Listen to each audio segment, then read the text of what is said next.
Сәлем достар, бүгін сіздермен испанский чизкейктің рецептімен бөлісемін.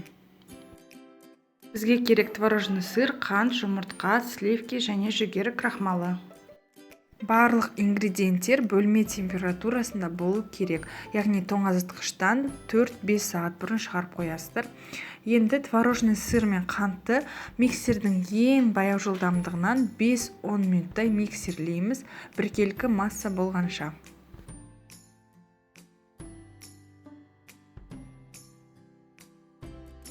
Жұмыртқаны араластырып аламыз. Азыздан қосып отырып, миксердің баяу жылдамдығында миксерлейміз.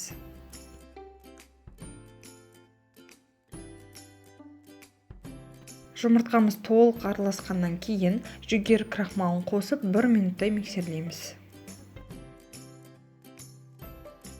Сливкиді қосып, миксердің ең баяу жылдамдығында 1 минуттай миксерлейміз. Міне массамыз дайын болды. Комоксыз біркелкі масса болады. Видеода көрсетілгендей формамызды толықтай пергамент қағазымен төсейміз. Менде формам 24 см диаметрде. Егер де сіздер биг чизкейк болсын десеңіздер, онда 22 см диаметрде форманы аласыздар. Міне жан-жағын барлық жерін осылай пергамент қағазымен жауып, бастырып шығасыздар. Массамызды формаға құйып, қызып тұрған пеште 170 градуста 45 минут пісіреміз. Егер де сіздердің пештеріңіз қатты қызатын болса, онда 160 градуста 40-45 минут пісіресіздер.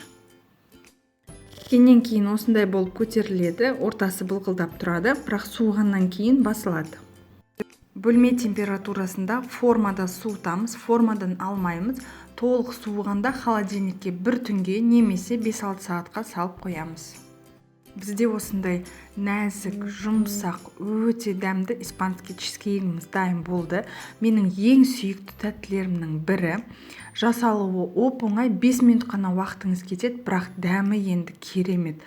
Жұп-жұмсақ, қараңыздар, қандай нәзік.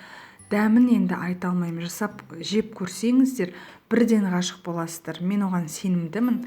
Лайк, подписки ұмытпаңыздар. Көп рахмет.